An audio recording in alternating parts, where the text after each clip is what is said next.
Vamos falar agora de política. Teve uma operação hoje importante da Polícia Federal, que foi atrás de empresários que poderiam estar financiando os atos golpistas do 8 de janeiro.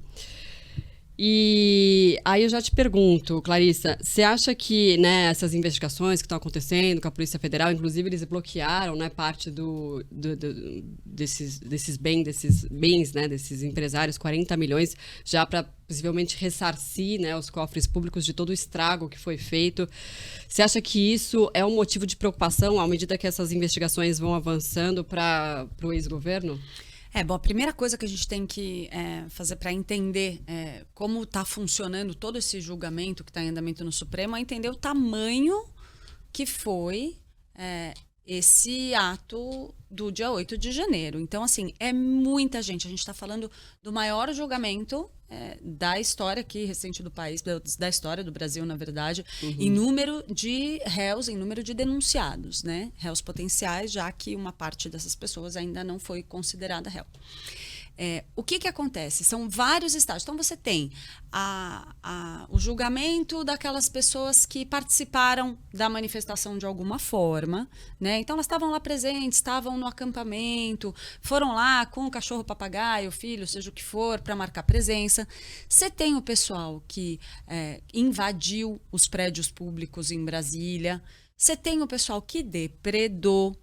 E aí você vai seguindo nessa escadinha até chegar nesse ponto de origem, que são os empresários que forneceram o dinheiro para que essas pessoas fossem até lá e depredassem o patrimônio público em nome do bolsonarismo, né? Então, é um processo lento, que não vai acontecer da noite para o dia. São vários estágios, a gente está vendo...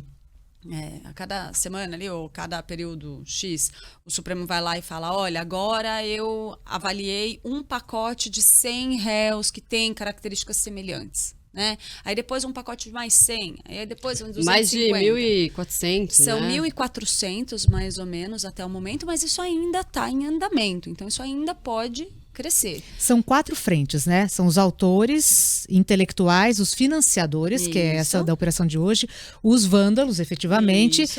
e as autoridades omissas. Exatamente. Então, são essas 4 frentes que eles estão seguindo nas investigações, né? Exatamente. Quer dizer que todas essas pessoas vão ser punidas? Não, elas vão passar por um julgamento. Todo o processo legal está sendo cumprido, né? Agora, por que essas pessoas, esses empresários são tão importantes? Primeiro, porque eles vão ter bens, inclusive, a serem bloqueados, se necessário, para garantir o ressarcimento caso eles sejam condenados. São o que a gente chama de medidas cautelares, né?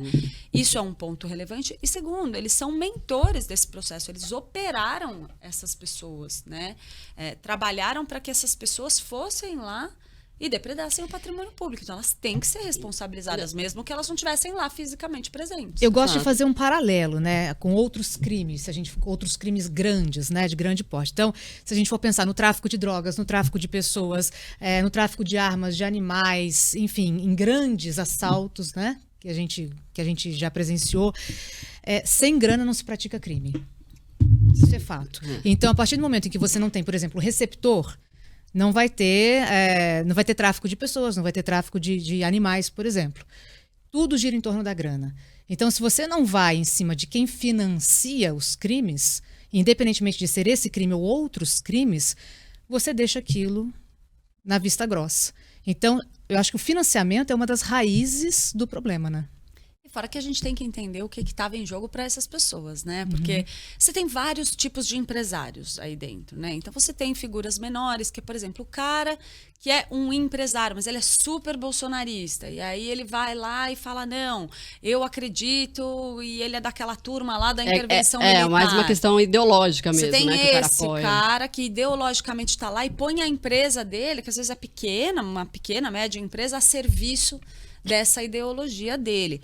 E você tem aquele cara que esse é o alvo mais precioso das investigações e mais difícil de se alcançar, que é aquele cara que vê nisso tudo uma perspectiva de poder, uma perspectiva de, quem sabe, até ganhar mais dinheiro por conta de um governo que está lá em atrapalhar, em tumultuar a democracia. Não, e assim, e talvez o principal, né, e não se sabe se vai chegar nesse ponto, é tentar identificar a ligação que esses empresários possam ter com o ex-presidente Bolsonaro ou pessoas ligadas a ele, né?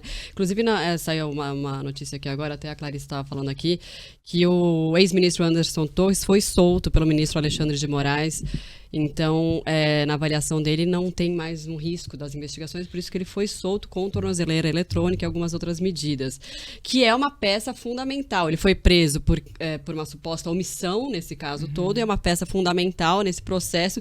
Inclusive, tinha-se muito medo ali das pessoas do entorno do ex-presidente Bolsonaro dele fechar um acordo até de delação premiada, tal, porque ele estava na preventiva há muito tempo. Então, é aquela tortura, né? Até quando o cara vai aguentar segurar a informação, né, para proteger alguém e continuar naquela situação. E agora ele foi solto, talvez seja um alívio aí, né? Na verdade, o que a gente ouve é que Anderson Torres está muito controlado ali em relação à possibilidade de fazer uma delação, né? A gente vê isso pelo perfil de advogados, pela forma como a defesa dele tem se posicionado nesse processo, né? Ainda assim, tem ali nos corredores aquela preocupação de que ele seria um cara com muita informação. Ele é o cara da minuta golpista na casa dele. Ô, Clarice, eu queria exatamente perguntar isso. Pelo olhar de vocês, ainda existe possibilidade, ainda haveria possibilidade dele interferir bastante nas investigações?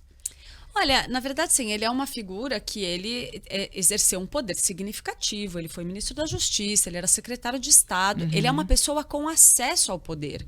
Então, é claro que uma pessoa com acesso ao poder tem o poder de interferir de alguma forma nas investigações, né? E você tem mil maneiras de influenciar uma investigação, com destruição de provas, por exemplo. Vai que ele tem provas que estão escondidas em algum lugar, ele é o cara da minuta golpista, né? Vai que ele é um cara que pode... não estando preso, é um dos argumentos para que ele tenha ficado preso esse tempo todo, não estando preso, ele poderia destruir essas evidências ou fazer contato com outros investigados, atrapalhando as investigações. Certo. Tem várias formas de você interferir. É tão surreal isso, né? Encontrar uma minuta golpista na casa do ex-ministro. E, assim, é tão grave, é tão absurdo que, assim, e nada foi feito. Claro, estão sendo feitas investigações, óbvias, mas como não associar de uma forma tão direta isso, né, ao ex-presidente? Tipo, como não consegue se chegar ainda, né, nesse ponto? Porque você não pode acusar ninguém, né? Porque, assim... Tem que ter prova efetiva, você tem que ter todo um processo e tal.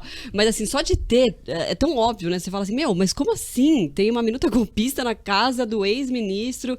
Também teve aquele áudio, né, daquele ex-assessor que até a Daniela Lima deu na CNN, do ex-assessor do ex-presidente Bolsonaro, falando nessa questão. Então, assim, tem todo um movimento, né, falando dessa questão. Enfim, o próprio 8 de janeiro foi um desses movimentos também, falando disso, né? Tipo, uma possibilidade de golpe. É tão bizarro isso.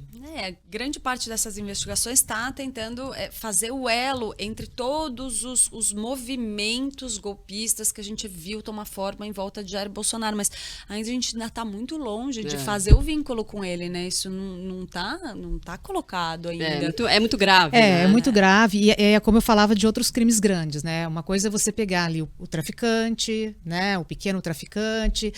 Outra coisa é você conectar esse tráfico de drogas a pessoas que estão no poder. Então, é uma outra... Uma coisa é pegar a vovó do tráfico, vocês viram? Não é?